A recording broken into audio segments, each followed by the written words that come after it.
कि इंडिया के साथ बीडीएसएम हुआ है यहाँ पे। बड़े दुख है सीने में हमारे इस चीज के कारण। क्या स्टोक्स को बैटिंग करने आना चाहिए था दोबारा? तो वहां पर शार्दुल ठाकुर को बॉलिंग मिलने से रहा। क्या उनका सिलेक्शन यहाँ पे जस्टिफाइड था? बिल्कुल भी। मुझे लग रहा है हमारी मैनेजमेंट बस इंग्लैंड को कॉपी करना चाहती है, ज्यादा से ज्यादा ऑलराउंडर बनने टीम में। क्या करूँ ना यार, खुश होंगे अभी। बुमराह का टेस्ट रिटायरमेंट काफी क्लोज आ चुका है। क्या स्टोक्स कल बॉलिंग करने आएंगे? क्या इंडिया ये टेस्ट कल बचा पाएगा और इस सीरीज में बना रहेगा? तो भाइयों, हम आ गए वापस। फोर्थ टेस्ट का चौथा दिन अभी समाप्त हो चुका है। इंडिया 137 रन पीछे है अभी इंग्लैंड से। कल हम देख रहे थे, कुणाल एंड तथागत, हम डिस्कस कर रहे थे ये चीज़ कि मे बी इंडिया यहाँ पे इनिंग्स डिफीट की ओर बढ़ रहा था। आज सुबह जब गेम शुरू हुआ, इंग्लैंड बहुत ही आगे था गेम में। सुबह पहले सेशन में इंग्लैंड ने 111 रन का लीड और ऐड करा, जितना लीड था उनका उसमें टोटल वो 669 करके गए। कैसे देखते हैं आप इंग्लैंड का टोटल? क्या इंग्लैंड ने थोड़ा ज़्यादा खेल के दिया इंडिया को, या उतना रन बनाना उनके लिए जरूरी उन्होंने समझा? ये चीज़ मैं आप दोनों से जानना चाहूँगा सबसे पहले इसके ऊपर। ज्यादा तो नहीं बोलेंगे, तो उनका ये माइंडसेट था कि अब हमें दोबारा बैटिंग नहीं करना है। 311 रन का लीड दिया, वो सोच रहे थे 311 रन के लीड में इंडिया को ऑल आउट कर दें, क्योंकि पंत माइनस ही लेके चलो आप। तो ये अच्छा सोच था स्टोक्स का, और बहुत अच्छा ही एग्जीक्यूट भी किया। डोमिनेट किया इंडिया बॉलिंग पे, और इंडियन बॉलर फर्स्ट दिखे मेरे को। आप 130-40 पर बॉलिंग भी कराया इंडियन बॉलर से। 150 ओवर्स करा, 150 150 से ऊपर ही करा। हाँ, तो इंडियन बॉलर तो सोच रहे थे यार डिक्लेयर कर दो या तो ऑल आउट हो जाओ। वो तो इंडियन बॉलर कुछ अपने साइड से ट्राई नहीं किया इंडियन बॉलर ने। वो सारा जो भी किया इंग्लैंड के बैट्समैन ने किया। हम सब बात कर रहे हैं ये कि पिछले 2 दिन से हम ये बात कर रहे हैं, जितना देर इंग्लैंड बैटिंग किया है, कि क्या गिल थोड़ा और प्रोएक्टिव कैप्टनसी कर सकते थे, क्या हमारे बॉलर्स बहुत ज़्यादा ही डल नज़र आ रहे हैं। आज सुबह जो पहला सेशन हुआ था, अगर मैं आपसे जानना चाहूँगा, क्या पिछले 2 दिन से आपने कुछ भी चेंज देखा था आज सुबह? कुछ भी चेंजेस नहीं देखा मैंने। वो तो बेन स्टोक्स थोड़े चोटिल है, वो तो बेन स्टोक्स कंप्लीटली फिट नहीं है, वरना और लंबा खेलते वो जिस तरह खेल रहे थे, पॉजिटिवली खेल रहे थे, रन स्कोर्स कर रहे थे जल्दी जल्दी, और कार्स ने भी जिस तरह खेला है। साथ ही में हमारे बॉलर्स जो फ्रंटलाइन बॉलर्स सब है, सभी ने 30-30 ओवर्स किए, बट उनकी इकोनॉमी देखो आप, किसी ने भी किफायती बॉलिंग नहीं की है। सब रन्स दे रहे थे, भर भर के रन्स दे रहे थे, शार्दुल ठाकुर को छोड़ के। शार्दुल ठाकुर ने बॉलिंग ही कितनी करी? उन्होंने 11 ओवर करा, उनको बॉलिंग ही नहीं मिला। ठीक है, बट शार्दुल ठाकुर ने कितनी ही बॉलिंग करी, उनको मिला नहीं ज्यादा मौका। उस पर हम अलग डिस्कशन कर सकते हैं। मेरे हिसाब से तो सीधा मैं ये कहना चाहूंगा कि इंडिया के साथ बीडीएसएम हुआ है यहाँ पे। बड़े दुख है सीने में हमारे इस चीज के कारण। अब देखना आगे क्या होता है। स्टोक्स के इनिंग्स के बारे में हम बात करते हैं। स्टोक्स ने 141 करा था। लगभग 40 साल के बाद कोई प्लेयर, कोई कैप्टन ऐसा किसी कंट्री का जिसने 5 विकेट भी लिया, 140 रन स्कोर भी करा। मैं यहाँ पे इस क्वेश्चन को दूसरे डायरेक्शन के तरीके से आपसे पूछना चाहूँगा। क्या स्टोक्स को बैटिंग करने आना चाहिए था दोबारा? हाँ, आना तो चाहिए था। अब वो सोच रहे थे कि मेरे को एक ही इनिंग बैटिंग करना है, इस वजह से वो आए भी दोबारा बैटिंग करने के लिए। अगर उनको दोबारा इंडिया को वो खुद अगर दोबारा बैटिंग करना चाहते तो वो नहीं आते। मैं आपसे थोड़ी देर के बाद जब हम इंडियन इनिंग के ऊपर बात करेंगे तो मैं फिर से पूछूंगा आपसे। आगे बढ़ते हैं। हम पहले सेशन में इंग्लैंड ने काफी अच्छे रन रेट से खेला। अगर हम स्पिनर्स की बात करें तो वॉशिंगटन फिर भी थोड़ा लाइन लेंथ अच्छा रख रहे थे। मुझे लगा कि जडेजा ने रफ आज भी यूज नहीं करा। पिछले टेस्ट में भी हमें उनसे यही कंप्लेन था, आज भी मुझे यही दिख रहा था कि वो रफ में बॉलिंग नहीं कर रहे। दूसरा चीज, आप कुलदीप को खिलाई नहीं हो। दोनों स्पिनर्स जो है, दोनों का ट्रजेक्टरी सेम रहता है, लगभग स्पीड सेम रहता है, लगभग वेरिएशन नहीं होता ज़्यादा। तो दोनों में से किसी को उतना ज़्यादा मुझे रफ के अलावा कहीं से टर्न मिलते हुए नहीं दिखा। इसके ऊपर आप क्या बोलना चाहोगे? मैं ये बोलना चाहूंगा कि रफ तो नहीं यूज कर रहे हैं, साथ ही में साथ वो पेस भी मिक्स नहीं कर रहे हैं। बिल्कुल पेस मिक्स नहीं कर रहे हैं, एक ही पेस पे डाले जा रहे हैं, तेज तेज तेज। यार स्पिनर हो, टेस्ट में खेल रहे हो, पेशेंस का गेम, अगर आप ही बोलते हो ये चीज, तो बैट्समैन को थोड़ा सा आप स्पिन कराओ, लपा दो थोड़ा उनको। आप भी उनके साथ खेलो यार, वो तो आपके साथ खेल ही रहे हैं, वो स्टेप डाउन करके आपको मार ही रहे हैं, वो रिवर्स मार रहे हैं, वो स्वीप मार रहे हैं, वो सब कुछ कर रहे हैं। आप भी थोड़ा सा कुछ तो ट्राई करो, कुछ अलग ट्राई करो। ऐसा कुछ नहीं है कि जडेजा ने कभी स्लो नहीं डाला है, कभी वो हमेशा बट इनफैक्ट तेज ही उनका डालते एवरेज रहते स्पीड हैं। हमेशा 90 से ऊपर ही रहता है। रहता और है अगर बट हम वो मिस वॉशिंगटन करते को भी हैं। देखें तो वॉशिंगटन का भी ऑलमोस्ट 90 के अराउंड ही रहता तो फिर ये तो सिलेक्शन का है। हाँ, इशू है। मैं इसके ऊपर भी हम हाँ। एक छोटा डिस्कशन करेंगे कि कल भी हमने बहुत बड़ा डिस्कशन करा था इसके ऊपर कि टीम कॉम्बिनेशन क्या इंडिया सही लेके उतरी है इस मैच में। इसके अलावा सुबह हमें शार्दुल ठाकुर बॉलिंग करते हुए दिखेंगे। कहीं से भी अब आप दोनों ही मतलब ये इनिंग का बॉलिंग तो खत्म हो चुका है। दूसरे इनिंग में मुझे नहीं लगता, और मुझे लगता है आप लोगों को भी यही लगता हो कि शार्दुल ठाकुर को बॉलिंग तो मिलने नहीं वाला। अगर इंडिया ये टेस्ट जस्ट इन केस बचाती भी है तो पहले तो टी तक तो खेलना ही पड़ेगा। टी तक खेल के कितना भी अगर पॉजिटिव खेलेगी तो 60-70 रन बनने वाला है टी तक, क्योंकि 130 बचा है। आप 100 भी लेके चलो जैसा हम खेल रहे हैं, तो अगर आप वहां तक ऑल आउट होते हो, ना हो तो बहुत अच्छी बात, तो वहां तो शार्दुल ठाकुर को बॉलिंग मिलने से राहत है। क्या उनका सिलेक्शन यहाँ पे जस्टिफाइड था? बिल्कुल भी। मैंने कल भी बोला था कि शार्दुल ठाकुर की जगह पे आप कुलदीप को खिला सकते थे। शार्दुल ठाकुर का बॉलिंग तो यूज हो नहीं पा रहा, और कुलदीप ऐसा बैट्समैन नहीं है कि वो 10-12 रन या एक साइड से विकेट को फर्म नहीं कर सकता। आपने ये देख के खिलाया कि Shardul Thakur as a batsman अच्छा खेलेगा। बॉलिंग तो आपने उसका लिया ही नहीं, कंसीडर ही नहीं किया है कि बॉलिंग वो करेंगे। और आपने जब वो आप बॉलिंग करे तो उसमें भी दिखा कि आपने उससे बॉलिंग बहुत ही कम करा है। तो इससे पहले से ही पता चलता है कि आपके कैप्टन का माइंडसेट क्या था उसका सिलेक्शन को लेकर। मेरे हिसाब से अगर आप पूछो तो मैं सिर्फ शार्दुल को नहीं बोलूंगा, क्योंकि शार्दुल आपको बैटिंग करके भी देते हैं। तो बट आप उसको ऐसा बॉलिंग ऑलराउंडर खिला रहे हो, ठीक है, बॉलिंग ऑलराउंडर खिला रहे हैं, हम लोग डिफर कर सकते हैं पॉइंट पे। हम उसको बॉलिंग ऑलराउंडर की तरह खिला रहे हैं, बट शार्दुल आपको बैटिंग करके भी देते हैं। कंबोज कंबोज ने क्या करके दिया? आप उनके जगह पे कुलदीप को लाओ ना, एक बॉलर को एक बॉलर से रिप्लेस करो। क्यों हम शार्दुल पे क्यों पेड़ गिराना चाह रहे हैं? क्यों उन्हें हम आपके बाहर करना चाह रहे हैं भाई टीम से? कंबोज का तो हमने कल डिस्कस कर लिया और सबको पता है कि कंबोज ने क्या किया है। मैं कंबोज के ऊपर उतना हार्श इसलिए नहीं हो रहा हूँ क्योंकि कंबोज इससे पहले टेस्ट नहीं खेले थे। शार्दुल को मौका मिला था इससे पहले एक मैच में, उसमें दिखा था हमें कि टीम मैनेजमेंट ने शार्दुल के साथ कैसे बिहेव करा है। वो उतना ट्रस्ट नहीं कर रहे हैं शार्दुल के ऊपर। उनको ना बॉलिंग मिला उस मैच में, उन्होंने कुछ खास स्कोर भी नहीं करके दिया था टीम को। फिर भी आपने इस टेस्ट में उसके ऊपर दोबारा भरोसा दिखाया कुलदीप से ऊपर। कंबोज टीम में नए एडिशन थे। इस मैच में इस इनिंग में बॉलिंग के ऊपर आप एक इनिंग में जज नहीं कर सकते। गंदा बॉलिंग करा है वो, मानता हूं मैं कि इसके बाद वो डिजर्व नहीं करता 5वां टेस्ट खेलना। अगर वो भी शार्दुल ठाकुर की जगह पहला टेस्ट खेला होता और अगर वो आज उसको दोबारा चांस मिल रहा होता ऐसे परफॉर्मेंस के बाद, तो हम उसके ऊपर टूटे हुए होते। मेरा मेन रीजन यही है कि आप खिलाए हो शार्दुल को, आप फिर से खिला रहे हो। क्या बोल के खिला रहे हो उसको? तो तुमसे मैं क्या एक्सपेक्ट कर रहा हूँ टीम में? मुझे लग रहा है हमारी मैनेजमेंट बस इंग्लैंड को कॉपी करना चाहती है, ज्यादा से ज्यादा ऑलराउंडर बन टीम में, जो कि हमें दोनों चीज करके दें। हमारी बैटिंग डेप्थ भी हो बिल्कुल नीचे तक, हमारे पास बॉलिंग के लिए भी बहुत सारे ऑप्शंस हो, सब मिलके बॉलिंग कर सकते हैं, ज्यादा से ज्यादा ओवर्स कर सकते हैं और एफर्ट डाल के कर सकते हैं। जैसे कि हमने देखा है कि पिचेस अभी तक कैसे प्ले कर रही है। बीच में ऐसा हमेशा ही ऐसा टाइम आया है जब पिच कुछ नहीं कर रहा, ना ही बॉलर्स कुछ कर पा रहे हैं, ना ही बॉल कुछ कर रहा है। तब आपको बॉलर्स के एफर्ट लगती है, तब आपको बॉलर्स को ज्यादा दम दिखाना पड़ता है आपके बॉलर्स को।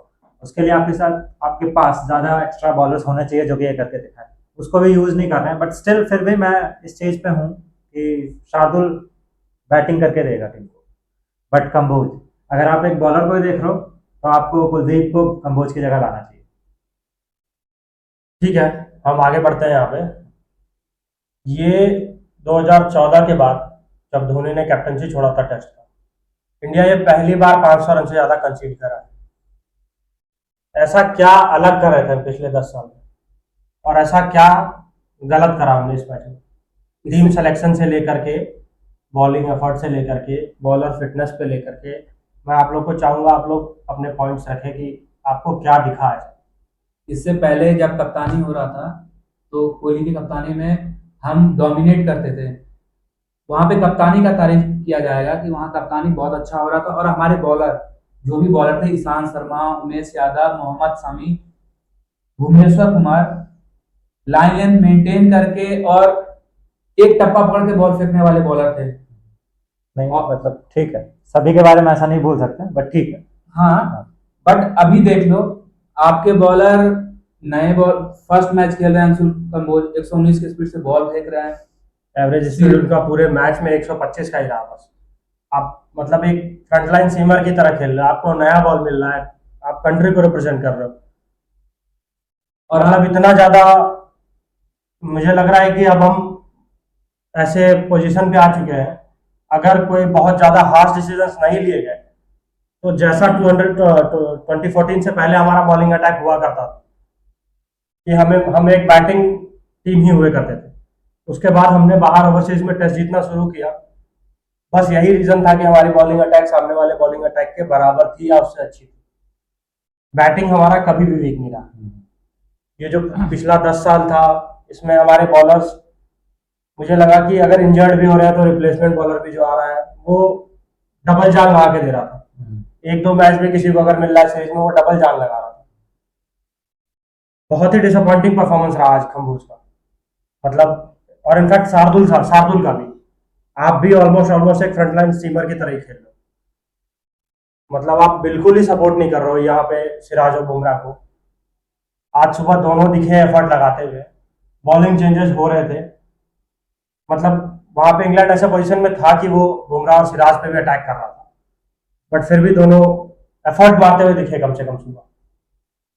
हम सब बात कर रहे थे ये कि बॉलिंग चेंज होगा फिर शुरू हो जाएगा, भाई जो भी आएगा वो होल्ड ही नहीं कर पाएगा। और वही हुआ, स्पिनर भी बॉलिंग कर रहे थे। स्पिनर पे भी जब जब भी मन कर रहा था स्टोक्स को एक छक्का मार दे रहा है, चौका मार दे रहा है, कभी रिवर्स मार दे रहा है। कार्स इनफैक्ट 40 रन मार के गए यहाँ पे, ऑलमोस्ट रन बॉल। आप मतलब हमारे स्पिनर्स, आप दोनों फ्रंटलाइन स्पिनर्स को ही देख लो, कार्स के सामने दोनों ने बॉलिंग करते रहा वहां पे। भाई जडेजा को ओवर द विकेट डालने में क्या प्रॉब्लम है? रफ बना है, आप राइट हैंडर के पास ओवर द विकेट क्यों नहीं डाल सकते? पिछले मैच में भी नहीं डाल लेते, उससे उससे पिछले मैच में भी 5वां दिन रफ था, नहीं डाल लेते। आज तो कम से कम आप कार्स को आउट भी वहीं से करा। हम कार्स का मतलब आप टेक्निकली देखो तो वो पैर नहीं हिलाता, बस हाथ से खेलता है। मतलब यहाँ पे आप दोनों स्पिनर्स ने जो बॉलिंग करा है कार्स के सामने भी, चलो स्टोक्स तो सेट साइड, कैसे देखते हैं आप उसको? आपने जडेजा के बारे में बोला, मुझे लगता है टीम कैप्टन और जडेजा, इन तीनों के माइंड में ये चीज चल रही थी कि बॉल स्पिन करने रही। कितने बॉल स्पिन एंड बाउंस आपने देखा? भाई वो तो आपके पास वेरिएशन नहीं है ना। एग्जैक्टली, जब उनको ये दिख रहा है, उनके माइंड में ये चल रहा है कि हमारी बॉल स्पिन कर नहीं रही है, वो क्यों रफ के ले जाए? आप पहले करो, तो पहले आप लपा दो, आप ड्रिफ्ट कराओ, आप हवा में बॉल दो, ज्यादा टाइम दो बॉल को, तभी तो वो टर्न Flight लेगा रफ इससे से। दिया ही आप तो नहीं। हाँ फ्लाइट दे ही नहीं रहे। बट अगर आप देखे होंगे मैच को तो आपको ये देखने के लिए मिला होगा कि जडेजा के पेस से भी जितना बार भी वो रफ में बॉल डाला स्टोक्स को बहुत ज्यादा दिक्कत हुई, बट ऐसा नहीं कह सकते कि बहुत ज्यादा हाँ। स्पिन या फिर ज्यादा बाउंस उन्हें मिल रहा था। नहीं, स्टिल रफ से बॉल ऊपर नीचे रह रहा था, ऊपर बाउंस नीचे करके एक दो बार ग्लव्स पे भी लगा स्टोक्स, बट ज्यादा ऐसा सिचुएशन नहीं हुआ। वो डाले ही नहीं ना, डाले ही नहीं। मुझे लगता है मुश्किल से उन्होंने 10 बॉल भी नहीं डाला है, और वो भी अगर मैं बात करूं तो एक ओवर में 4-5 बॉल लगातार डालने का एक बार भी ऐसा नहीं हुआ। वॉशिंगटन के लिए तो था ही नहीं वहां पे रफ ऐसा कुछ, वॉशिंगटन के लिए तो बोल नहीं सकते, वो विकेट टू विकेट डाल रहा था। वॉशिंगटन, इनफैक्ट वॉशिंगटन के लिए एक बात मैं ऐड करूंगा, वॉशिंगटन को बिल्कुल ही टर्न नहीं मिल रहा था, पुराना बॉल हो गया था, बिल्कुल ही टर्न नहीं मिल रहा था। आप उसको ऐसे खिला रहे हो कि क्या वो सिर्फ ड्रिफ्ट ही करा सकता है? आप सबसे बड़ा दिक्कत है आपका कि आप जिस मैच के जिस पोजीशन पे खड़े थे कल, आज के दिन में कोई भी बैट्समैन आएगा, कार्स का बॉलर कार्स अटैक किया हम पे, कल 186 रन का लीड हो चुका है सामने वाले टीम के साथ। वो पॉजिटिव माइंडसेट के साथ ही आए थे, आज अटैक करने के लिए ही आए थे, और वो दिखा भी। और हम किस माइंडसेट से आए थे? हम माइंडसेट से आए थे कि डिफेंड करेंगे। क्या डिफेंड करेंगे वहां पे? आपने फील्डिंग पूरा फैला दिया था, वहां पे डिफेंड करने के लिए कुछ बचा ही नहीं था। कम से कम रन बन सके, ज्यादा रन पर ओवर खाए ना। हमारा बॉलर का माइंडसेट यही था, विकेट लेने के लिए कोई भी नहीं जा रहे थे, ये जा रहे थे कि 4-5 रन देके ओवर निकल जाए, जो कि वो हुआ नहीं, उनसे हुआ ये भी नहीं हो पाया। हर ओवर में चौका तो लग ही रहा था, छक्का मार ही रहे थे। स्टोक ने हर ओवर में चौका छक्का मारा है उनको। फिर आप जैसे बोल रहे हो कि विकेट लेने नहीं गए, मुझे लगता है ऐसा नहीं है विकेट लेने गए नहीं, उनसे हो ही नहीं रहा था। स्किल की इशू है या फिर क्या है, बट वो लगा ही नहीं पा रहे थे। वो जैसे आपने देखा, आपने इंडिया की बैटिंग देखी है, शुरू में बॉलिंग देखा है आपने इंग्लैंड का, आप उससे कंपेयर करो हमारी बॉलिंग को। मैं आप आपसे बुमराह को ही देख लो, किसी को भी देख लो। मैं आपसे जानना चाहूंगा यहाँ पे, अब अपनी बॉलिंग लाइनअप को इंग्लैंड के बॉलिंग लाइनअप के सामने रख के एक बार अगर कंपेयर करते हैं, मैं आप दोनों से जानना चाहूंगा। मैं पहला पेसर लेता हूँ बुमराह को। आप इंग्लैंड में किसको रखेंगे पेसर बुमराह के बराबर का? इस टेस्ट के इस टेस्ट का बोलोगे तो आप बुमराह मेरे को 100% नहीं दिख रहे हैं। नहीं नहीं, मैं ये नहीं बोल रहा हूँ, मैं आपको बोल रहा हूँ कि अगर आप इंडिया और इंग्लैंड का 1-on-1 कंपेयर कर रहे हो पेपर पे, स्टैट्स पे, स्किल्स पे, तो अगर आप बुमराह इंडिया की तरफ से पिक करते हो तो आप सबसे केपेबल बॉलर इंग्लैंड का किसको पिक करोगे बुमराह के सामने? मेरे अकॉर्डिंग तो बुमराह के जैसा कोई भी बॉलर नहीं है, बट 80% भी बोले तो वोक्स है बुमराह के। आप बुमराह और वोक्स को एक जगह पर रख रहे हो? स्ट्रक्चर वाइज नहीं रख रहा, कैपेबिलिटी वाइज नहीं रख रहा, जो हिस्ट्री है, जो मतलब जो भी खेला है इन्होंने अभी तक जितना करके दिया, उसमें मैं नहीं रख रहा। बट इस मैच में अगर आप बोल रहे हो मुझे कि आपको रखना ही है, तो मैं वोक्स को ही रखूंगा, क्योंकि वोक्स के पास भी काफ़ी एक्सपीरियंस है और वो करते हैं इस तरह से। सिराज, अगर आप सिराज के ऊपर जाते हो, हमारे सेकंड मेन बॉलर है सिराज इस मैच में, फिर आप इंग्लैंड में किसको देखते हो सिराज के सामने? तो सिराज जितना अपना हार्ट दे के बॉलिंग कर रहा है ना, स्टोक्स को ही आप फिर बोल सकते हो, क्योंकि स्टोक्स ही है फिर उस तरह से जो कि पूरा झोंक देता है। वो बिल्कुल कुछ भी होल्ड नहीं कर रहा, पूरा झोंक देता है जब वो आता है कि मुझे लेना है, मुझे करना है। और सिराज के साथ भी वही सेम है। मैं मानता हूँ यहाँ पे ब्राइडन कार्स अंशुल खम्बोत से बहुत ऊपर हो। बहुत हाँ। ज्यादा ऊपर हो गया। इकोनॉमी उनका भी बहुत कुछ कम नहीं रहता ब्राइडन कार्स का, बट इकोनॉमी कम नहीं होने का वजह है वो बिल्कुल फुल डालते हैं, बिल्कुल जो टीम को रिक्वायरमेंट होता है बैट्समैन को खिलाने के लिए जाते हैं, शॉर्ट बॉल भी डालते हैं, जब जैसा उनसे मांगा जाता है वो दिखते रहता है कि वो विकेट के लिए जा रहे हैं। फिर मैं आपसे यहाँ पे एक चीज जानना चाहूंगा, अगर बुमराह और सिराज वो से कहीं नीचे तो नहीं है, फिर ऐसा क्या दिक्कत है कि हमारे बॉलर्स को नया बॉल में क्यों नहीं मिल रहा? इस टेस्ट में या आप देख लो, पहले दम से नहीं आ रहे हैं। सीधी सीधी बात है कि बॉल दम से नहीं आ रहा है और नए बॉल का वो यूज नहीं कर पा रहे हैं। आपके बॉलर का नए बॉल में कुछ सीन नहीं हो रहा है। जस्ट अपोजिट देख लो, इंग्लैंड के फर्स्ट ओवर में 2 विकेट ले गए वोक्स। जब वो बॉलिंग करने के लिए आते हैं तो बॉल वहां से सीम स्विंग बाउंस सब होना स्टार्ट हो जाता है और आपके बॉलर का बॉल बाउंस नहीं होता। मतलब मैं जस्ट एज अ फैन में अगर मैं मैच देख रहा होता तो मैं आपसे जानना चाहूंगा कि बुमराह की तारीफ इतनी ज्यादा होती है, फिर भी आप अगर बुमराह को देखो तो इंग्लैंड के नए बॉल बॉलर से पहले 10 ओवर में बुमराह, सिराज, खम्बोज जिसने भी बॉलिंग करा सबको कम मूवमेंट मिला है, बैट उतना हार्ड हिट नहीं कर रहे हैं, मतलब अगर सीधा भी बॉल ले रहा तो वो जिप नहीं दिख रहा बॉल में, मतलब बाउंसर नहीं डालते हुए दिखते हैं, वेरिएशंस नहीं होते कुछ। आप ट्राई कर रहे हो वही इसी छठे स्टंप पे डाले जा रहे हो, सीधा रह रहा है। इंग्लैंड खेलता है तेज, वो आप देखते नहीं हो इंग्लैंड के ओपनर्स को या और टॉप ऑर्डर के बैट्समैन को लीव करते हो, इनफैक्ट किसी को नहीं देखता आप इंग्लैंड। तो उस लाइन से आप कैसे एक्सपेक्ट करते हो कि ऐसे बॉलिंग करेंगे, कैसे विकेट मिलेगा हमें ऊपर से? हमने एक स्टैट देखा था, मुझे एग्जैक्टली याद नहीं है वो, but by every match in the series हम बुमराह का हमने वो स्टैट देखा था, वो काफ़ी डिटोरेट करते हैं। फोर्थ और फिफ्थ टेस्ट में हाँ। आके वो 18 विकेट ले रखे हैं। एक में फिफ्थ में उनका शायद 13 विकेट। 13 विकेट है। तो वही मुझे लग रहा है वही है, बुमराह लॉन्ग रन के नहीं है, उनको बचा के इंडिया टीम में रखनी चाहिए, क्योंकि अभी हमारे पास और बॉलर्स बैकअप में भी नहीं है। अगर आप देखो रणजी लेवल पे भी देखो, आप देखो फर्स्ट क्लास लेवल पे भी, अभी हमारे पास कोई ऐसे बॉलर नहीं है जो कि बिल्कुल दस्तक दे रहे हैं कि हाँ मुझे अब चाहिए, मुझे मेरा सिलेक्शन करो और मैं करके दूंगा, मेरे पास वो स्किल है, बट मुझे कोई दिख नहीं रहा। मे बी वो भी एक रीज़न है, बुमराह कंप्लीटली फिट नहीं रहते हैं, एंड तक आते आते उन्हें या तो कुछ प्रॉब्लम हो जाती है या फिर उनके एक्शन के कारण में भी, क्योंकि उनका एक्शन में थोड़ा अनयूजुअल है, मे बी उस रीज़न के कारण वो कंप्लीटली अपना 100% नहीं दे पाते हैं। और बाकी बॉलर्स के जहाँ तक बात करें तो मे बी होम कंडीशन का भी थोड़ा फ़ायदा है इंग्लैंड को, वो बचपन से मतलब बचपन से क्या हमेशा से यहीं पे खेले हैं, तो उन्हें पता है कंडीशंस को कैसे यूज़ करना है, डीप बॉल को कैसे यूज़ करना है। ऑल्दो आज सारी टेक्नोलॉजियाँ है हमारे पास कि हम इन सबको रीड करके हम उस पर वर्क करके होमवर्क करके आए ग्राउंड पे, बट स्टिल थोड़ी सी तो ये सब प्रॉब्लम हो जाती है, अफेक्ट तो होता है ये बॉलर्स को। क्या आप कुणाल बुमराह को देख रहे हैं आगे और भी सीरीज में खेलते हुए? आपके पास ऑप्शन भी तो नहीं है। आपके पास जो ऑप्शन है बुमराह का वो भी 100% नहीं दे पा रहा। इस सीरीज में 5th मैच तो मेरे को नहीं लग रहा वो खेलेंगे। नहीं, मैं आपसे जानना चाह रहा हूँ, क्या बुमराह का टेस्ट रिटायरमेंट काफी क्लोज आ चुका है? अभी तो नहीं बोल सकते। बट उन पे वर्कलोड बहुत Workload क्योंकि बहुत वो ज्यादा टेस्ट है। वनडे T20 तीनों हाँ, खेलना और तीनों के वो फ्रंटलाइन बॉलर। मैं देखूं अगर, तो वाइट बॉल से तो आप उनको किसी इंपॉर्टेंट मैच या किसी बड़े टूर्नामेंट में आप अलग नहीं कर सकते, बाहर नहीं रख सकते।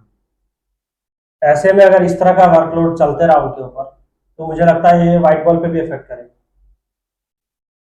और मुझे जो लग रहा है कि ये दिन क्लोज नहीं है कि बुमराह बोल दे कि मैं अब नहीं खेलूंगा टेस्ट। 100% मुझे कहीं से नहीं लगा कि वो इस टेस्ट में दे रहे हैं। आगे बढ़ते हैं। इंडिया बैटिंग करने उतरा। इंडिया को 311 रन का लीड मिला था टोटल। इंडिया बैटिंग करने उतरा, लंच से पहले 3 ओवर बचा हुआ। वोक्स आए बॉलिंग करने के लिए। भाई क्या बोले यार, जायसवाल ने जो विकेट दिया, क्या वो बॉल विकेट लेने वाला था? जायसवाल का बैट देखा आपने? नया बॉल आप खेल रहे हो, तीसरा बॉल खेल रहे हो आपका बैट का फेस इतना ज्यादा क्लोज है, वो मिडिल ऑफ के अराउंड बॉल टप्पा खाया, थोड़ा सा सीम किया। आप अगर सीधे बल्ले से खेलते कभी ऐसे नहीं लगता वो। क्या मतलब, पिछले टेस्ट के भी फाइनल में मतलब लास्ट इनिंग में हमने देखा था कि जायसवाल का माइंड ब्लॉकेज था, थ्रो करके गया विकेट। यहाँ मैं बिल्कुल ये तो नहीं बोलूंगा कि वो थ्रो करके गए, बट क्या वो 150 ओवर फील्ड में रहना भारी पड़ गया दोनों के लिए। बहुत ज्यादा भारी पड़ गया। वो क्लियर दिख रहा था कि वो थके हुए थे और थका हुआ शॉट भी खेला। इतना लूज दिखे वो फिजिकली से ज्यादा मुझे लगता है मेंटली। गेम में उस वक्त तक इन्वॉल्व नहीं हो पाए होंगे। और मे भी 3 ओवर्स बचा होगा तो क्लैरिटी भी नहीं होता आपके पास कि इस 3 ओवर में मैं गंदे बॉल को मारूं सर्वाइव करूं या हाँ। खेलूं, रन बनाऊं, क्या करूं। अच्छा बॉल था वहां पे वोक्स का दोनों विकेट। मतलब साई सुदर्शन वाला तो कुछ ऐसा एक्स्ट्राऑर्डिनरी था, बट थोड़ा बाउंस मिला था उसमें भी। सुदर्शन उसको लीव कर सकते थे। 3 नंबर पे खेल रहे हैं आप, किसी भी कंट्री के लिए 3 नंबर का बैट्समैन बहुत ज्यादा एक सॉलिड बैट्समैन होना चाहिए। टॉप ऑर्डर के बाद, मतलब टॉप ऑर्डर में पहला विकेट बहुत बहुत बार हमें ऐसे देखने के लिए मिलता है कि पहला विकेट बहुत जल्दी गिरता है। जो 3 नंबर में बैटिंग आता है, इससे पहले भी कहीं से भी देखो आप, किसी भी कंट्री का भी देखो आप, अभी से 1 2 साल 3 साल पहले तक का भी, तो वो 3 नंबर का पोजीशन जो था वो ऐसा हुआ करता था कि आपके टीम के जो टेक्निकली सबसे बेस्ट बैट्समैन है वो वहां पे उतरेंगे। अभी क्या हमारे टीम में साई सुदर्शन टेक्निकली सबसे साउंड है 3 नंबर के लिए? टू अर्ली टू से। अभी तो बहुत जल्दी, अभी तो वो आई है एरिना में, अभी तो उनको काफी मैं टाइम मैं आपसे ये टू अर्ली टू से वाला बात इसीलिए पूछ रहा हूँ, इससे पहले इंडिया के लिए 3 नंबर पे कौन कौन खेला है? लेजेंड्स खेले हैं। Legends खेले हैं। सारे इससे पहले legends खेले हैं। पुजारा। हाँ। पुजारा डोमेस्टिक में इतने रन बना के आए थे कि हम सबको पता था कि वो 3 नंबर पे खेल लेंगे। उससे पहले द्रविड़ थे। द्रविड़ मतलब लगभग 10 साल 12 साल उसी पोजीशन पे बने रहे। मतलब आप एक बोलते थे कि वॉल है यहाँ पे, आप इसको ब्लॉक करोगे तभी आगे जा सकते हो। पुजारा उतने लेवल पे, द्रविड़ के लेवल पे नहीं पहुंचे, बट मैं मानता हूँ 90% वो करके दिया टीम को। मैं सिर्फ इंडिया टीम की बात नहीं कर रहा हूँ, मैं सिर्फ इंडिया टीम की बात नहीं कर रहा। आप बाकी सारे टीम में भी देखो, हमने अभी वर्ल्ड टेस्ट चैंपियनशिप में भी देखा कि ऑस्ट्रेलिया के लिए 3 नंबर पे कैमरून ग्रीन आए थे उतरने के लिए, वो पहली बार 3 नंबर पे आ रहे थे उतरने के लिए। साउथ अफ्रीका के लिए वियन मुल्डर आए थे उतरने के लिए 3 नंबर पे। तो मैं ये जानना चाहता हूँ, क्या ये जो 3 नंबर का पोजीशन है ये टेस्ट क्रिकेट में थोड़ा चेंज हो गया है? क्योंकि अब मुझे लगता है सारे टीम ये देख रहे हैं कि वो जो 3 नंबर पे उतरे वो 10 ओवर खेल के बॉल पुराना बॉल कर। बनाना। क्या आपको ये सही लगता है? क्या टीम ऐसे ही जो बाकी टीमें कर रही है? क्योंकि अगर मैं देखूं तो साई सुदर्शन के पास अभी उतना एक्सपीरियंस नहीं है कि आप 3 नंबर पे इंटरनेशनल टीम में टेस्ट में उनको उतार दो। वो एकदम फायरिंग लाइन में था वहां पे। अगर ऊपर से जल्दी विकेट गिरा इसका मतलब सामने बॉलर अच्छा स्पेल डाल रहा है, बिल्कुल फायरिंग लाइन में आते हो आप। क्या, अगर आप सिर्फ साई सुदर्शन का बात करो और ओवरऑल 3 नंबर पोजीशन का बात करो, तो मैं जानना चाहूंगा क्या ये चेंज आपको लग रहा है कि सही है? मैं जितना देखा हूँ, हम जितना जानते हैं साई सुदर्शन के बारे में, मुझे है भरोसा कि वो कर सकते हैं, बट थोड़ा सा जैसे ये इम्पोर्टेंट मैच था, यहाँ पे अगर वो करके देते तो बहुत सारे आई बॉल्स उनके तरफ जाते हैं कि हाँ भाई कोई आया है टीम में, कोई और है जो कि यहाँ रुकने के लिए आया है, जैसे जायसवाल करके दिया उन्होंने, बड़े बड़े इनिंग्स खेल के दिए। ये सारे इनिंग्स या फिर ये ऐसे मैचेस बहुत ज़्यादा आपको कैरियर में हेल्प करते हैं, बहुत ज़्यादा कॉन्फिडेंस भी देता है बहुत कि ज़्यादा हाँ मैं यहाँ confidence सर्वाइव देता कर है। सकूंगा। हम्म। तो वही मैं तो भरोसा करता हूँ अभी भी साई सुदर्शन पे, क्योंकि उनका ये पहला मैच था। बट देखते हैं फिर आगे क्या कर सकते हैं वो। फिलहाल तो इस मैच में उन्होंने डिसअपॉइंट कर दिया है, तो आगे मे भी वो कर दिया। अब मुझे यहाँ पे एक और क्वेश्चन है, क्या करुण नायर खुश होंगे अभी? खुश तो नहीं होंगे हाँ। क्योंकि इंडिया की बात है। भाई वो खुश होंगे नहीं होंगे, सारा ब्लेम अब उनके ऊपर ही है। वो अपना किसी और पे ब्लेम नहीं डाल सकते। नहीं, ऐसा कुछ नहीं डाल सकते भाई, आपको 3 टेस्ट मिला, हम्म। आपने मांगा चांस, आपको 3 टेस्ट मिला। आप अगर खेल रहे हो उस पोजीशन पे तो एटलीस्ट एक 50 भी तो मार के देते, या फिर आप एक क्रूशल इनिंग ऐसा भी खेल के देते। जैसे लास्ट टेस्ट में हमें ज्यादा रन चाहिए नहीं था जीतने के लिए, आप वहां पे एक थोड़ा 30-40। फास्ट 40 रन खेल के दे हाँ। देते। आप थोड़ा देर खड़े हो जाते सामने वाले के साथ, अगर आपको एग्रेसिव खेलने में इशू था, कुछ तो करके देते हैं ऐसा जिसके लिए मतलब आपके साथ हम फैंस भी बोल सके कि नहीं ये गलत हुआ है वहाँ पे उनके साथ। मुझे लगता है ये बहुत ज़्यादा डिवाइडेड हो गया है यहाँ पे फैंस की। करुण नायर को और मौका मिलना चाहिए नहीं, या फिर साई सुदर्शन को मौका मिलना चाहिए। और इस परफॉर्मेंस के बाद करुण नायर का इस सीरीज में मुझे लगता है साई सुदर्शन का थोड़ा सा पल्ला भारी था यहाँ पे।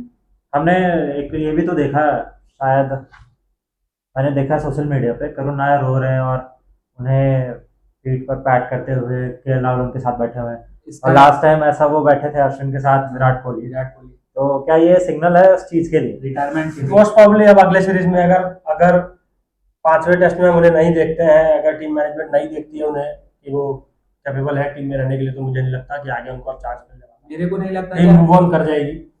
आप एक यंग बैट्समैन को लेके आए हो, सुदर्शन मानता हूँ मैं डोमेस्टिक में ज़्यादा एक्सपीरियंस है नहीं। अब अगर आप लेकर आए हो तो कम से कम उन्हें, कम से कम भी नहीं तो 10-12 मैच तो एटलीस्ट मिलना चाहिए वहाँ पे, अगर आप देखना चाहते हो एक सॉलिड 3 नंबर का बैट्समैन। मैं भी यही बोल रहा हूँ, मेरे को नहीं लगता कि अब करुण नायर को चांस मिलेगा। आपने सुदर्शन को चांस दिया, फर्स्ट इनिंग में उसने 50 बनाया, कॉम्पैक्ट प्लेयर लग रहा था। सेकंड इनिंग में किस अनलकी बोल लो या फिर ये बोल लो क्या वो डिसाइड नहीं कर पाए कि बॉल छोड़ सके या नहीं छोड़ सके। बट मेरे को नहीं लगता कि आपको करुण नायर आगे चांस मिलेगा उनको।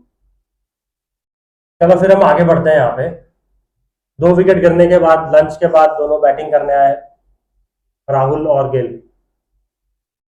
दोनों अभी खेल रहे हैं, दिन का खेल समाप्त हो चुका है, दोनों विकेटलेस सेशन गया। दोनों काफी सॉलिड नजर आए। मुझे लगा एक चांस क्रिएट हुआ था वो गिल का, ब्रांडन कास के बॉल पर जो डॉसन ने कैच छोड़ दिया था। उसके अलावा दोनों ऑलमोस्ट चांसलेस इनिंग्स खेले हैं अभी तक। राहुल ने तो इनफैक्ट कोई भी चांस नहीं दिया अभी तक, काफी सॉलिड नजर आए हैं। अब मैं दोबारा वापस कुणाल आप पे आना चाहूंगा, जो मैंने आपसे सुबह पूछा था, मतलब शुरू में पूछा था, क्या स्टोक्स को बैटिंग करने आना चाहिए था या फिर वो अपना बॉडी को बचा के यहाँ बॉलिंग करते? मेरे को ये लग रहा है वो बॉलिंग तो कर नहीं पाते। इतना उनको खुद पता चल गया, उनको बॉडी का कंडीशन पता चल चुका होगा कि मैं ऑलरेडी हो चुका था ऑलरेडी उनका। हो चुका था। तो बैटिंग करना इज इजी। सुबह आपने, मुझे नहीं लगता कि हम उन्हें दौड़ने में, जैसा उनको कल शाम में दिक्कत हो रहा था वैसा हमें दिक्कत दिखा नहीं सुबह। बैटिंग में नहीं दिखा, बट फील्डिंग टाइम हमें दिखा। हाँ, क्लियर दिखा। बट वो जितना और बॉल खेल गया वहां पे, मैं ये जानना चाहता हूँ कि बहुत ज़्यादा लीड इंग्लैंड ले चुका था ऑलरेडी, बाकी बैट्समैन के ऊपर छोड़ देते या फिर खुद का सेंचुरी मार के भी खुद को वो प्रिजर्व करते, वो अपना 100% बॉलिंग नहीं भी देते अगर यहाँ पे, मुझे लगता है back of the mind Indian batsman के अंदर ये चल रहा होता कि स्टोक्स बॉलिंग कर रहा है, ये कहीं से भी कुछ भी कर सकता है। इस पूरे सीरीज में दिखा भी है, जब विकेट नहीं मिल रहे हैं मैं आपसे ये इसलिए पूछ रहा हूँ कि स्टोक्स के बिना ये अटैक बिल्कुल टूथलेस दिखा है, बिल्कुल ही टूथलेस दिखा है। तो क्या स्टोक्स का वहां पे सेंचुरी इंपॉर्टेंट था, या स्टोक्स अभी कहीं से भी बॉलिंग कर सकते थे इस मैच में? आपने जो पॉइंट रखा है उस हिसाब से तो स्टोक्स को बॉलिंग करनी चाहिए, वो ज़्यादा इंपॉर्टेंट होती। बट अगर मैं भी स्टोक्स के पोजीशन पे होता या फिर कोई भी और होता तो वो ज़रूर इस चीज़ को देखता कि हम 700 के अराउंड रन निकल जाए और बस आराम से इनको टाइम दे के एक दिन में, और मुझे लगता है कर भी लेंगे, बट एक दिन में इनको लपेट कर हम अपना ये मैच और सीरीज़ को लेके जाएं। तो मे बी स्टोक्स के माइंड में भी यही था कि ठीक है, मेरी बॉलिंग की नहीं ज़रूरत पड़ेगी, मुझे कॉन्फिडेंस है अपने बॉलर्स पे, वो करके दे देंगे। और जिस तरह की शुरुआत मिली थी, स्टोक्स को लगा भी होगा कि काम हो चुका है। मैं एक बार इस पे भी बात करना चाहूँगा कि आपने देखा गिल और केएल ने जो पारी शुरू की, उस समय स्कोर कार्ड गया 0 for 2। आप उस चीज़ के बारे में भी आप बात करो कि अगर कोई बैट्समैन 0 for 2 पे खेलने के लिए आए तो उनके माइंड पे क्या चल रहा है। उन लोगों ने बहुत ही अच्छी तरीके से खेला है और बहुत ही कमेंडेबल काम किया है वहाँ पे इस तरह खेलना, क्योंकि प्रेशर ऑलरेडी बहुत ही ज़्यादा होगा वहाँ पे। आप ऑलरेडी गिल पे बहुत प्रेशर है क्योंकि उन्होंने स्कोर नहीं किया लास्ट 3 innings। मैं उन दोनों से कहीं भी क्रेडिट नहीं ले, मतलब कम नहीं कर रहा उन दोनों का, उन दोनों ने बहुत ही अच्छा खेला है। बट मुझे नहीं लगता कि कल भी इंग्लैंड, जब तक अब नया बॉल नहीं आता है, इन दोनों को कुछ बहुत ज़्यादा तंग कर पाएगी। अगर ये दोनों सेंसिबली जैसा आज खेले वैसा खेलते रहते हैं तो बिना स्टोक्स के मुझे लगता है ये इंडिया टेस्ट बचा लेगी। हाँ, और अगर आज बैटिंग करके स्टोक्स ने अपना हैमस्ट्रिंग थोड़ा भी और बढ़ाया है तो मुझे ये डिसीजन बिल्कुल गलत लगता है। आपको टेस्ट जीतने के लिए ही देखना चाहिए था। आप थोड़ा और आप अपने बॉलर्स को, इनफैक्ट कार्स ने रन करके दिया ही वहाँ पे, डॉसन खेल ही रहे थे, डॉसन आउट हुए, फिर आर्चर भी बैटिंग कर सकते हैं, वोक्स भी बैटिंग कर सकते हैं, मतलब आप एक्सपेक्ट कर सकते थे वो 40-50 रन और ऐड कर ही देते वहाँ पे। इंडियन बॉलर्स का शोल्डर्स भी डाउन था थोड़ा। स्टोक्स द बॉलर मुझे इस सीरीज में ज़्यादा इंपॉर्टेंट दिखा है इंग्लैंड के लिए, स्टोक्स द बैट्समैन के हिसाब से। हाईएस्ट विकेट टेकर भी है। तो इंडिया जो भी बैट्समैन बचे हैं और गिल और केएल, मुझे लगता है बहुत खुश होंगे अगर कल बॉलिंग करने नहीं आते हैं, ऑब्वियस है। क्योंकि क्योंकि फिर मुझे लगता है अब जो पुराना बॉल है, डॉसन को थोड़ा डिफेंसिव खेल रहा है, मुझे लगता है थोड़ा सा और प्रोएक्टिव होकर खेल सकते हैं। कुछ गंदे बॉल्स भी है, शॉर्ट बॉल्स भी है जो वो डिफेंड कर रहे हैं, थोड़ा और 1-2 रन के लिए देख सकते हैं। बहुत ज़्यादा एग्रेसिव में, मतलब यहाँ पे इन दोनों के इनिंग्स को कहीं से गलत तो नहीं बोलूँगा मैं, बट थोड़ा और प्रोएक्टिव होकर खेल सकते हैं, उनके लिए ही अच्छा होगा। मुझे मैं लगता यहाँ पे है एक चीज ऐड करना चाहूंगा, आप में से दोनों को किसी को भी याद है डॉसन का इकोनॉमी क्या है इस इनिंग में? 1.76। 1.76, और सारे बॉलर्स में से सबसे अच्छा है वो। हाँ, 23 बार बॉलिंग किया है। यहाँ भी आप देख लो ना, आप जडेजा को बोलते हो वर्ल्ड क्लास स्पिनर है, वॉशिंगटन हमारा अपकमिंग ऑफ स्पिनर है जो कि इंडिया में ऑलमोस्ट जो सारा मैच खेलेगा, अश्विन के शूज में आएगा। सारा मैच खेलेगा इंडिया में ऑलमोस्ट। क्या इन दोनों से अच्छा है डॉसन? ऐसा वो क्या कर रहा है जो आप नहीं कर सकते हो? मैं बॉलिंग, सबसे इम्पोर्टेंट है कि उसका बॉलिंग स्पीड देख लो आप। एक भी बॉल उसका 90 से प्लस हमेशा नहीं रहा है, हर बॉल में वेरिएशन रहा है। एक 90 फेंका है तो अगला 76 फेंक रहे हो, 84 फेंक रहे हो, वो बॉलिंग स्पीड में वेरिएशन और फ्लाइट दे रहा है। बॉल बहुत स्लो छोड़ा है जिससे कि उसको टर्न मिल रहा है। या फिर हमारे बैट्समैन अभी भी वैसे ही खेल रहे हैं जैसे खेलते हैं वो हमेशा, वो टाइम लेके धीरे धीरे, क्योंकि हमने देखा सनी डे था बिल्कुल, और सनी डे पे भी जब बॉल कुछ नहीं हो रही ये तेज स्कोर नहीं कर रहे। चलो हमें इस चीज़ पे इस बार कंप्लेन नहीं है क्योंकि हमें टेस्ट बचाना है, हमें उन्हें अब स्कोर करके उन्हें टारगेट देके नहीं देना है। चलो मैं ये बात को मान रहा हूँ, बट स्टिल इतना चढ़ने दोगे तो बॉलर विकेट इतना अगर हम सब थोड़ा थोड़ा क्रिकेट खेलते हैं, अगर तथागत आप मुझे बॉलिंग करने दे रहे हो एक जगह से लगातार करने दे रहे हो, तभी मैं प्लान कर पाऊंगा कि अच्छा ये ऐसे डिफेंड कर रहा है, अगला मैच से ये गलती करवा सकता हूँ। अगर आप वहां से मेरे को सिंगल रोटेट कर रहे हो, बैट्समैन चेंज हो रहा है या आप अटैक कर जा रहे हो, तो मैं विकेट से पहले ये सोचूंगा कि मैं वो टप्पा ढूंढूं जहाँ पे आपको दिक्कत हो रहा है। तो आप लियाम डॉसन को एक टप्पा से हटाने का कोशिश भी नहीं कर रहे। डाउट क्रिएट करना इंपॉर्टेंट है, डाउट क्रिएट करना बॉलर के माइंड में इंपॉर्टेंट है, वरना वो सेटअप कर देगा। वो एक जगह से बॉल 2 बार सेटअप कर भी दिया हाँ, था। वो सेटअप कर देगा, वो आर्म के साथ भी डाल रहा है, वो वेरिएशन भी कर रहा है पेस में, और टर्न तो उन्हें मिल ही रहा है, टर्न बाउंस मिल रहा है। गिल 700 रन गिल का हो गया सीरीज में। इंग्लैंड के खिलाफ इंडिया में जो सीरीज हुआ था इसमें जायसवाल ने 712 स्कोर करा था, 724 स्कोर करा था। तो अगर गिल कल उसको सरपास कर जाते हैं तो बहुत बड़ी बात होगी। उसके ऊपर सिर्फ सुनील गावस्कर ही रह जाएंगे फिर, जिसने एक सीरीज में इंडिया के लिए एक टेस्ट सीरीज में ज़्यादा स्कोर करा है। अभी फिलहाल दोनों काफ़ी अच्छी बैटिंग कर रहे हैं। एक्सपेक्टेशन है दोनों से, जैसा बॉलिंग अटैक लग रहा है इंग्लैंड का, कि एटलीस्ट एक सेशन, दो नहीं तो एटलीस्ट एक सेशन क्योंकि नए बॉल खेल के होते। नए बॉल आने में अभी भी 17 ओवर है बचे हुए। एटलीस्ट वहां तक तो एक्सपेक्ट कर सकते हो कि वहां आप संभाल लोगे। कल एक बहुत बड़ा थ्रेट होगा नया बॉल। अगर दोनों बैट्समैन ये दोनों वहां तक रह जाते हैं तो मुझे लगता है इंडिया टेस्ट आराम से बचा लेगा फिर, अगर आप दोनों सहमत हैं तो। मैं इस चीज पे अभी भी भरोसा नहीं कर सकता हूँ। हमने देखा लास्ट स्टार्टिंग के 3 मैचेस में, आपने देखा हमारे टेल और मिडिल ऑर्डर कितने कितने रन्स में सिमटी है। फिर यार आप कैसे जस्टिफाई कर रहे हो? आप मतलब वो मिडिल ऑर्डर बॉलिंग भी नहीं करके दे रहा है आपको, अब आप बोल रहे हो बैटिंग में भी नहीं बचाएगा। अब नहीं क्यों करके खिला दे रहा रहा तो इसमें हम क्या कर सकते तो क्यों खिला रहे हो हम आप? क्या कर सकते हैं इसमें? नहीं करके क्यों दे खिला रहा। रहे हो फिर आप? स्ट्रेंथन करने के लिए स्टिल सोच रही है मैनेजमेंट, स्ट्रेंथन करके रखे हम अपने लोअर ऑर्डर या फिर मिडिल लोअर ऑर्डर को, बट नहीं करके दे रहे हैं तो क्या ही कर सकती है मैनेजमेंट। वो अपने एंड से मे भी कॉपी करने की कोशिश कर रही है, या फिर वो उनका कुछ और थिंकिंग है। कल काफी इंपॉर्टेंट होगा इन दोनों का विकेट और इन दोनों का एक अच्छा और भी साझेदारी को लंबा करना। थोड़ा थोड़ा ये दोनों वीवीएस लक्ष्मण और राहुल द्रविड़ का जो पार्टनरशिप वो दिख रहा है मुझे। दोनों बहुत ही मैच्योरली खेल रहे हैं यहाँ पे। बहुत ज़्यादा रिक्वायरमेंट है इंडिया को कि दोनों खेले कल। इस वीडियो को हम ख़त्म करते हैं यहाँ पे। आप ज़रूर बताइएगा हमें कि क्या इंडिया ये टेस्ट मैच कल बचा पाएगा? क्या गिल सुनील गावस्कर का रिकॉर्ड कल तोड़ देंगे एक टेस्ट सीरीज में सबसे ज़्यादा रन बनाने का? दोनों का सेंचुरी मारना बहुत ज़्यादा इंपॉर्टेंट है यहाँ पे। क्या स्टोक्स कल बॉलिंग करने आएंगे? क्या इंडिया ये टेस्ट कल बचा पाएगा और इस सीरीज में बना रहेगा? अगर 5वें टेस्ट में इंडिया इस टेस्ट को ड्रॉ करके जाता है, मुझे लगता है इंडिया के टीम मेंबर्स में, मैनेजमेंट में बहुत ज़्यादा मोटिवेशन आ जाएगा कि मे बी वो सीरीज वहाँ पे वो जीत सके वो लास्ट मैच को। हमारे अंदर भी तो एक्साइटमेंट आ जाएगी यार, कुछ तो होगा। अब तो ये क्वालिफायर टाइप्स हो गए। बिल्कुल। आप इस वीडियो को जरूर लाइक करिएगा, चैनल को सब्सक्राइब करिएगा और अपने क्लोज वंस के साथ इस वीडियो को शेयर करिएगा। थैंक यू हमारे साथ जुड़ने के लिए। Flip कॉर्डन chatter.